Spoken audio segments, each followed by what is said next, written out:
The Supreme Court has effected a reign of terror. So says Ali Velshi, which most agree with, said there is no land of the free when freedom is extinguished. I want you to listen to this, and then let's take it on the other side.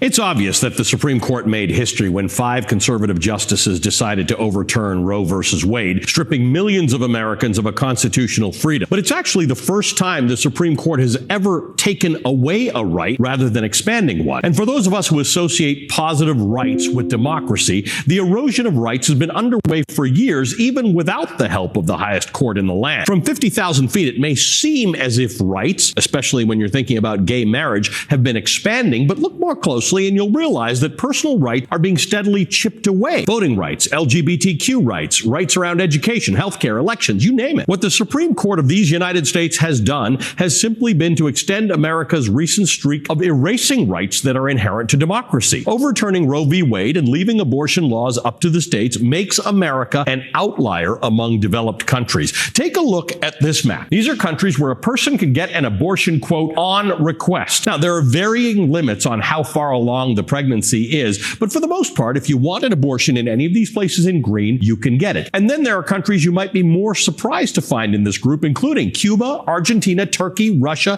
China, and I hope you're sitting down for this one, North Korea. Even in some countries that embrace authoritarianism and have horrible records on human rights and the treatment of women, abortion is still available on request. Now, here's a look at a map where abortion is outright prohibited. It's actually a smaller map than you'd think. Egypt, Iraq, Madagascar, the Philippines, Sierra Leone, Senegal, and a few others. The rest of the world varies, with laws that allow abortion under a range of circumstances, including when saving a life or preserving a person's health. This is where America falls, somewhere in between Sweden and Sierra Leone, somewhere between a full ban and fully legal. That's because since the reversal of Roe v. Wade, it's tough to characterize the legal status of abortion in America because it now varies wildly state to state. The right to an abortion, a woman's right to control her own body, no longer has blanket constitutional protection in America, which means that women have rights in China and North Korea that they do not have in the United States of America. This map is actually being generous, giving America too much credit. The U.S. does not deserve to be striped in green and red, depicting a nation that just can't make up its mind. The entire country should be painted scarlet red because it does not matter if abortion is allowed in some states. If it's prohibited in even just one, then America is not truly a free country, because if the rights of one single American are taken away, none of us enjoy absolute freedom as citizens of this country. Regardless of how you feel about abortion, Americans should be deeply concerned at the ease with which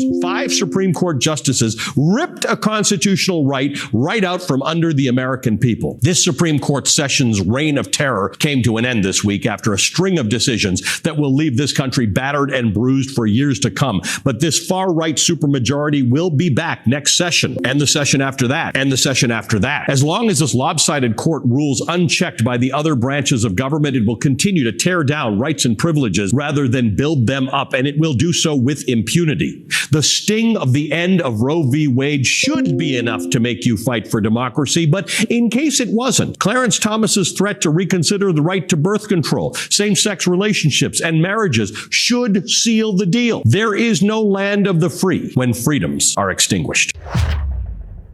We remember that. There is no land of the free when freedom for anyone is extinguished. And look, we want to take this a little step further. What the Supreme Court did, he spoke about chipping away of our rights one at a time. And he said from a top, it seemed like we were getting better. We got the rights for same-sex marriage, etc. But at the same time, we got before that, we got personhood, we got McCutcheon, we got all these rules that empowered corporations. And now what are we doing? We're getting all these rules to enforce minority rule. What do we mean by that?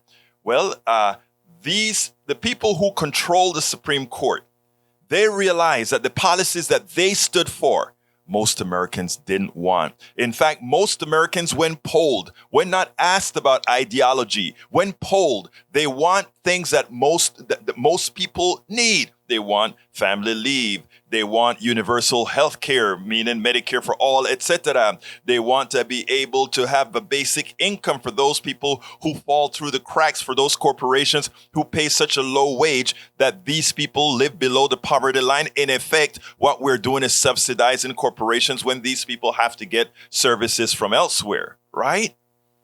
So we want things that are morally good for people. The plutocracy does not. They want to eat it all. They want to take everything. Why do they want it? Because they can. And to enforce that, they have to dilute your vote. They need to ensure that your vote is not supreme. So instead, they make sure that the Supreme Court, can always be there to override your will. And it has begun. Folks, if you don't vote in November, if you don't vote for people who are willing to kill the filibuster, if you don't vote for people who are willing to rebalance the Supreme Court so that it isn't a corporate-driven Supreme Court, but a people-based driven Supreme Court, in other words, the rights of the people, we would have only sealed the deal, only made it clear that we are ready to return, not to hue-based slavery, but permanent indentured servitude for most, the ones not chosen. We spend a lot of time deconstructing the news, trying to parse it into a form that everybody can understand. We try to find those little nitpicks where it flies above the fray, etc. If you really like these videos that we do, I want to ask a big favor. Please go ahead. Number one, subscribe to our channel. And number two, please join if you can. Thank you so kindly for watching. Keep watching. Please remember to share. We must populate the entire internet with our progressive message, a message that we know is what most Americans say that they want. So help us, please join.